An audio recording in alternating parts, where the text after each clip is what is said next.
Nothing means nothing. Nothing means nothing. What do you mean by that? I'm talking about all the way to the top, yeah. Unjustifiably in a position that I'd rather not be in. But the cream will rise to the top, oh yeah. My true madness, has got more to offer.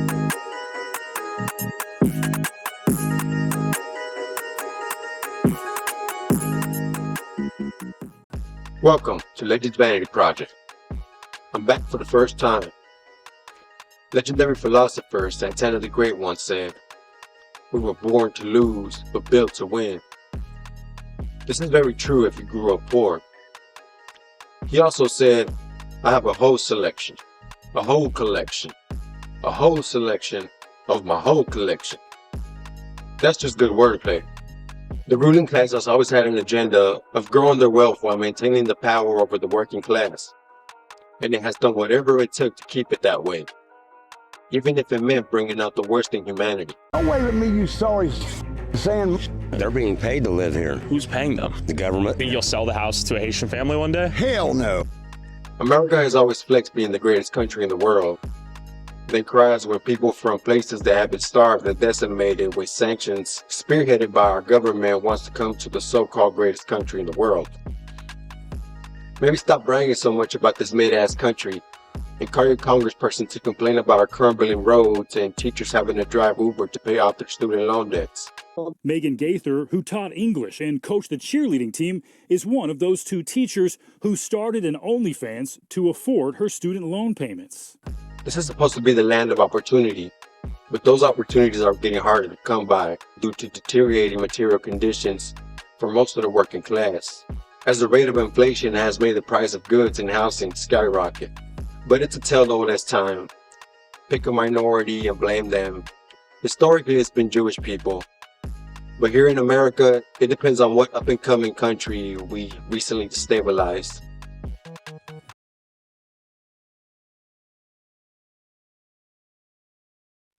Founding father, slave owner, cocaine and sex worker enjoyer Benjamin Franklin said, "Why should Pennsylvania, founded by the English, become a colony of aliens, who will shortly be so numerous as to Germanize us instead of our Anglifying them, and will never adopt our language or customs, any more than they can acquire our complexion?"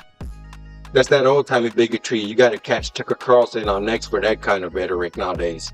We have a moral obligation to admit the world's poor, they tell us, even if it makes our own country poorer and dirtier and more divided. Or friend of the show, Donald Trump, who's at least kind of funny. But think of it, they're coming in from China, 32,000 over the last few months, and they're all military age, and they mostly are men.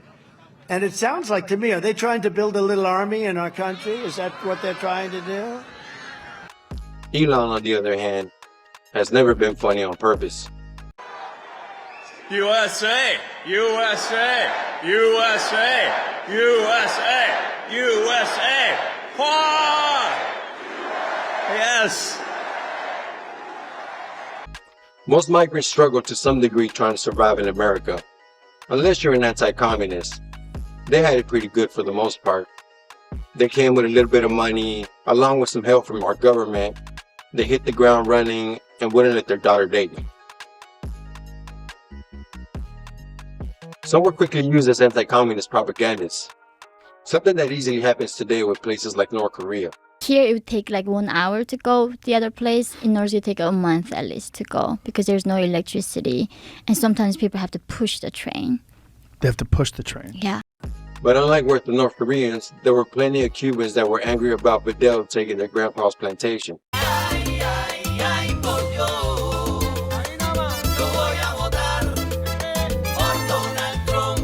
These cats had all the Spanish media to push their narratives, as Univision was based in Miami and often aided the U.S. government in pushing their narratives. El dictador Fidel Castro está muerto. Nos tardamos 57 años en poder decir esta frase y con la muerte del líder histórico de la Revolución Cubana se abren muchas posibilidades en el futuro de la isla.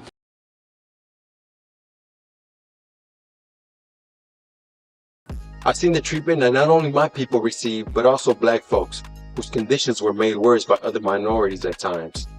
The 15-year-old lost her life in a liquor store over a bottle of orange juice. The clerk said she thought Harlins put it in her backpack to steal and shot and killed her.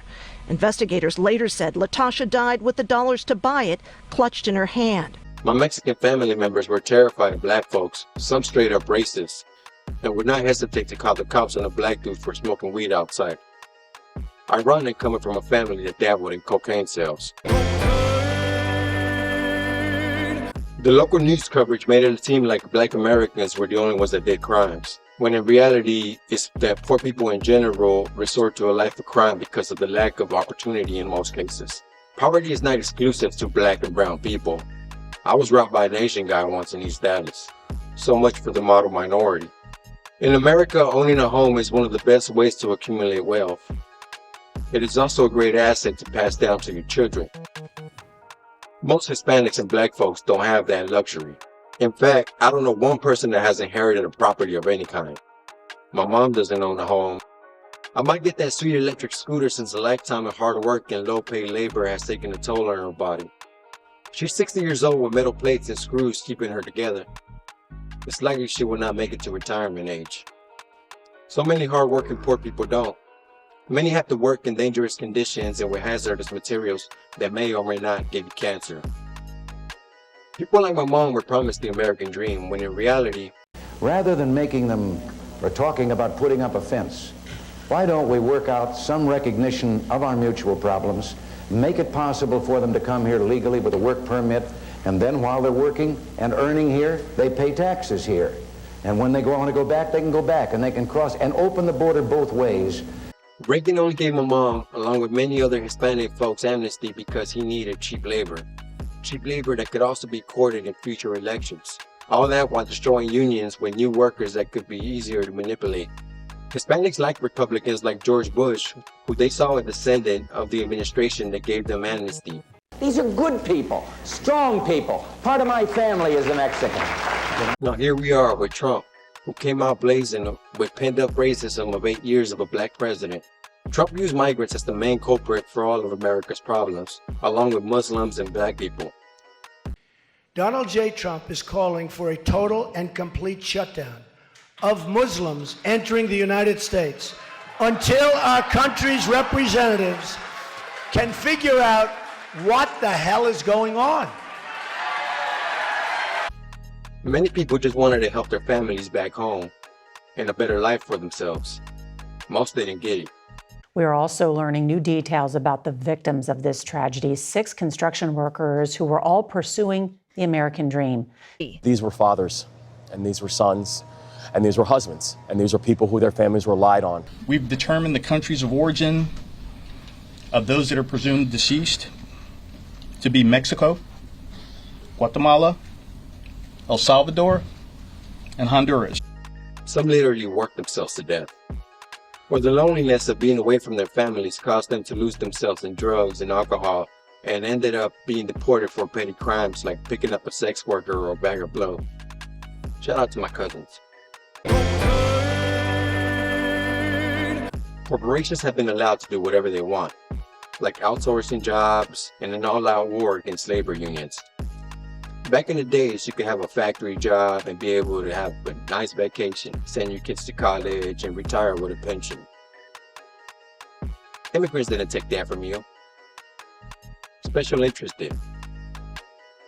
A mix of greedy capitalists and the most evil politicians put in their bag and their political prospects before the American people.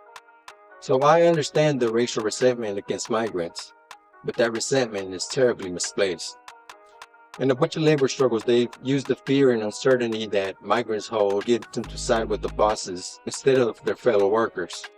The strategy was to divide and conquer, and it worked. Now, some of those migrants that came in the right way are the most reactionary folks I know, and so much of it is anti-blackness, as they see the proximity to whiteness getting closer, and now they have someone more marginalized to point the finger at.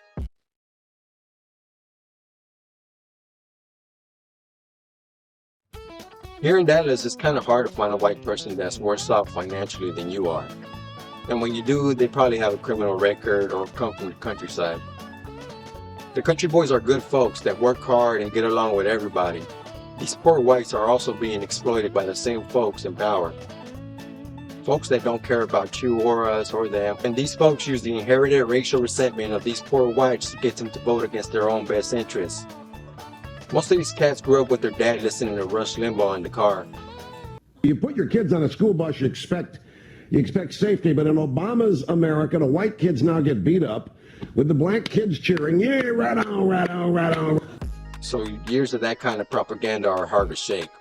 Rest in peace, Limbaugh. The poor whites were not born racist, just like I wasn't born a leftist. But we're all products of our environment. I witnessed so many levels of poverty, from extremely poor to just kind of poor. I wasn't always the most moral and empathetic person. I changed, and I believe the poor whites can too, if their material circumstances make it possible for them to do that. Mine did. Shout out to me for making it happen. I should have a lot more. And I was one of the lucky ones. No doubt the deck is stacked against us. So instead of playing their game, flip the goddamn table. It's what Jesus would do. That's what it's all about, Trey. The fuck is he talking about? In conclusion, the problem is capitalism. Capitalism will always find a way to divide and conquer, and will use race and nationalism to do it. Everything the people in power do, it's done in the name of capitalism.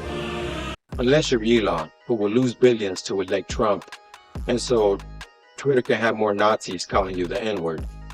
He thinks it's funny. Just like Zuckerberg thinks it's cool to spy on you and Bezos is out here trying to impersonate Pitbull. Dale. That's it for this video. If you're a Nazi, leave your address down in the comments below. Like, comment, subscribe, ring the bell, all that. Or catch me in the streets up. Dallas.